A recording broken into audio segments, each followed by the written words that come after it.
Coucou YouTube, c'est de nouveau Prince Dodo pour la montée de niveau de notre petit dueliste. On est sur The Ledge, on est au waypoint, donc on va continuer, on va avancer. Si vous avez vu les vidéos précédentes, vous savez où on en est. Il y avait Cavas, on va pas le faire, on va avancer, on va aller jusqu'à la prison. Tac. Hop, on pose au cours. Suivre la quête. C'est ça, suivre la quête et avancer jusqu'au passage suivant. Hop, raté, c'était pas par là, il y avait un livre à lire. J'ai laissé le Scroll of Wisdom par terre, c'est pas grave.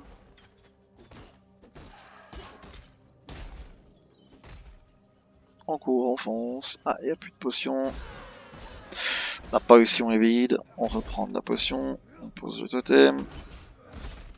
Voilà, le porte-scroll, ça on rate pas. On court. Un petit cliff sur tout le monde. Ah, du bleu. Tac. Hop, un petit level. Au début, hein, c'est comme dans beaucoup de jeux de ce type, on monte vite de level, donc on a pas mal de compétences. Vers la fin, c'est un petit peu plus dur, mais si on avance dans l'histoire, la montée est quand même assez linéaire et on gagne très souvent des points de compétences et des points de talent pour monter son personnage. Là, il y a du monde, on met le totem il va taper. Si on peut, on lui mettra des runes à notre totem pour qu'il tape en AOE, c'est-à-dire qu'il fasse de l'AOE lui aussi.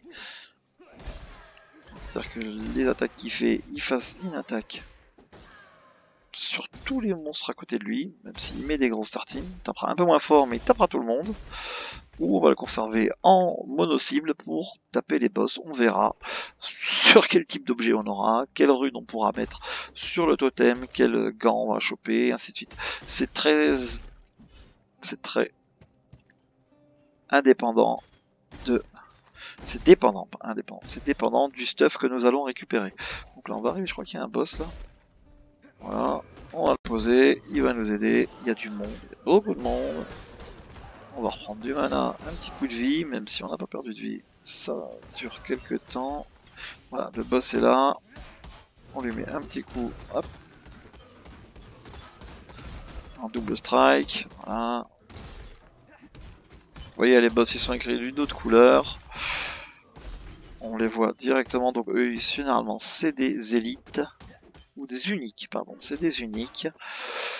Donc ils ont plus de vie, ils sont généralement fidèles à leur réputation, ils envoient du pâté. Donc vous pouvez zoomer sur votre perso, comme vous voyez là, on zoome, on dézoome, c'est pas du tout jouable, moi je trouve pas que c'est jouable. Vous pouvez dézoomer aussi si vous vous trouvez trop près, on avance, on recule.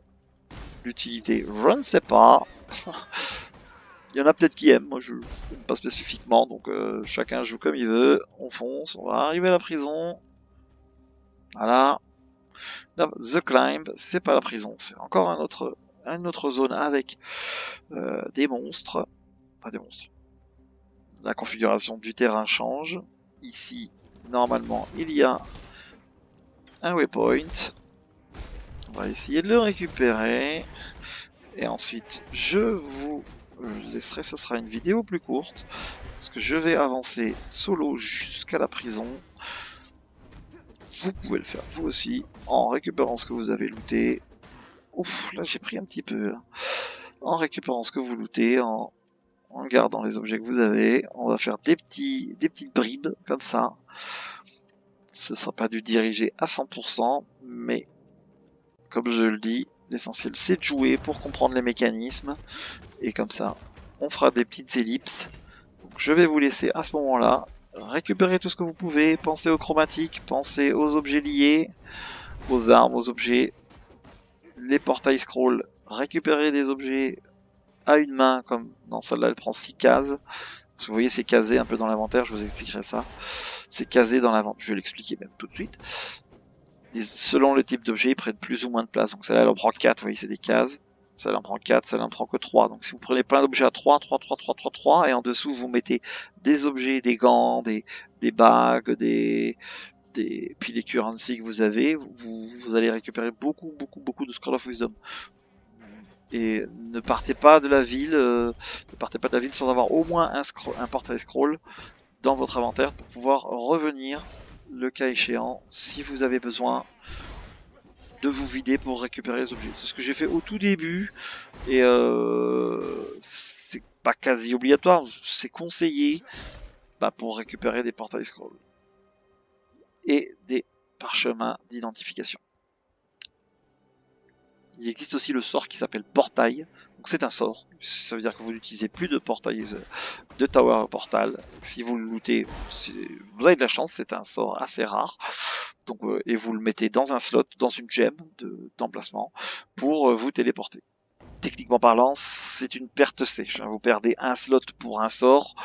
En endgame, vous pouvez pas vous le permettre. Vous utilisez des portails scroll, ça vous prend une place dans l'inventaire, voilà. Plutôt qu'une place de gemme, c'est de la puissance, beaucoup de puissance en moins.